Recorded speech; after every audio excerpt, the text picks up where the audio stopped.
look at particularly social media, let's bring it back to that. When you see someone who, you see them posed in front of their mansion with their beautiful car and they're leaning against it with their designer clothes on, their expensive watch. You go, I want that. Right. That's what I want. What you really want is freedom. You want freedom from your money problems. Right. And I think that's okay. So people, once someone can solve their money problems, either by lowering their lifestyle or by making enough money, essentially what you want to get everybody to is retirement. But not retirement in the I'm 65 years old, sitting in a nursing home collecting a check retirement.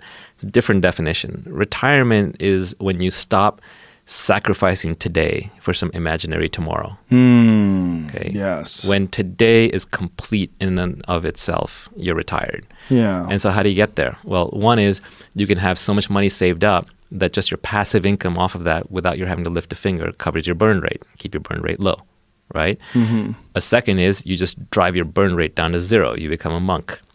A third is you're doing something you love.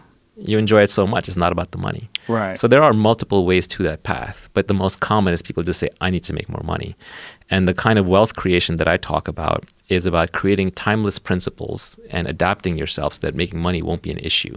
And you can do it by doing what you love, right? Like we get into this model of I must work for other people, work my way up the ladder. I must do what that person is doing to make money. But really today in society, you get rewarded for creative work, for creating something brand new that society didn't even know yet that it wanted, that doesn't know how to get other than through you.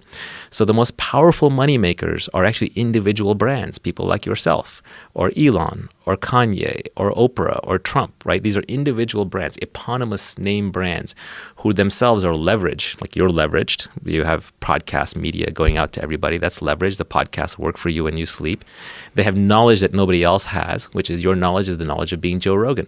I mean, who else is a UFC fighter and a commentator and a podcaster and a comedian and, interested in all these things and knows all these people? Can't replace you. So we have to pay you what you're worth. And I never fought in the UFC though. Can't say I'm a Oh, you UFC didn't? fighter. Okay, sorry. Or you're whatever. You're involved in that whole scene. You just have a unique set of skill sets.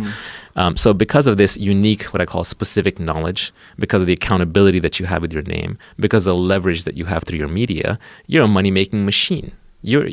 I'm sure at this point I could make you start over tomorrow, wipe out your bank account, you'd be rich again in no time because you have all the skill sets. So once people have those skill sets, and the beauty is the way you've done it is you don't have any competition.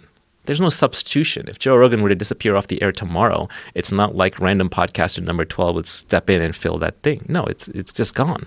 So the way to get out of that competition trap is actually to be authentic. The way to retire is actually to find the thing that you know how to do better than anybody. And you know how to do that better than anybody because you love to do it. No one can compete with you if you love to do it. Be authentic and then figure out how to map that to what society actually wants. Apply some leverage, put your name on it so you take the risks, but you gain the rewards. Have ownership and equity in what you do, and then just crank it out.